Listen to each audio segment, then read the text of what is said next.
తాజాంశాన్ని చూస్తున్నాం. ఫైళ్ల దగ్ధం ఘటనపై సీఎం చంద్రబాబు ఆదేశాల మేరకు మరికొందరు అధికారులు మదనపల్లెకు వెళ్లి విచారణ చేపట్టనున్నారు.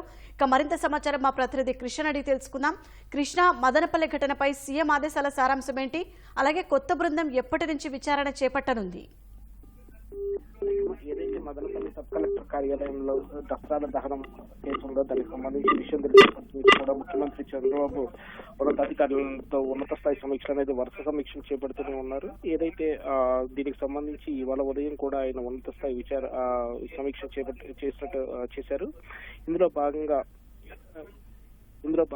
ప్రత్యేక అధికారుల బృందాన్ని కూడా మరింత మంది అధికారులు దీనికి సంబంధించి క్షేత్రస్థాయికి వెళ్లి విచారణ చేపట్టాల్సిందిగా ఆదేశాలు జారీ చేశారు. ఇందులో భాగంగా రెవెన్యూ శాఖ ప్రత్యేక ప్రధాన కార్యదర్శి సిసోడియా కూడా క్షేత్రస్థాయికి వెళ్తున్నారు. ఆయనతో పాటు ఇంకా ఏపీ జెన్కోకు చెందిన సీఎం బోర్డులు కానీ లేకపోతే ఫైర్ సేఫ్టీ డైరెక్టర్ కానీ వీళ్ళు కూడా వెళ్లి వాళ్ళ శాఖలకు సంబంధించి ఏ కోణాల్లో ఈ అంశాన్ని దర్యాప్తు చేయవచ్చు ఏంటి అన్న కోణంలో విచారణ అనేది ముమ్మరం చేశారు.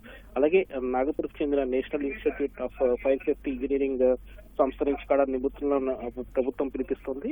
మొత్తానికి సంబంధించి ఈ దసరాల దగ్ధం కుట్రను తేల్చేందుకు అన్ని మార్గాలను అన్వేషిస్తున్న ప్రభుత్వం చిన్న ఆధారం దొరికినా కూడా వదలకుండా ఘటనకు పాల్పడిన వారిని పట్టుకునే దిశగా లక్ష్యంతో ముందుకు కదులుతోంది.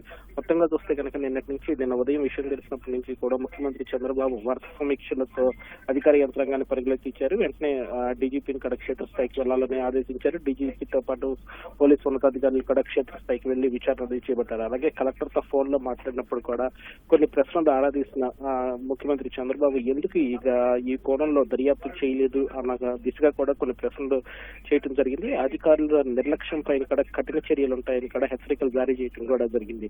అలాగే ఏదైతే గత ప్రభుత్వ హయాంలో నేరాలు చేసి వాటిని తుడిచివేయటంలో ఆరితేరిన సిద్ధహస్తులు ఇందులో ఉన్నందున పూర్తి అప్రమత్తంగా ఉండాలని చెప్పి కూడా గత ప్రభుత్వ విధానాలకు స్వస్తి పలికి కొత్త ప్రభుత్వంలో ఉన్నామనే సంగతి గుర్తిరిగి పనిచేయాలని చెప్పి కూడా అధికార యంత్రాంగానికి స్పష్టమైన ఆదేశాలు జారీ చేశారు ముఖ్యమంత్రి చంద్రబాబు.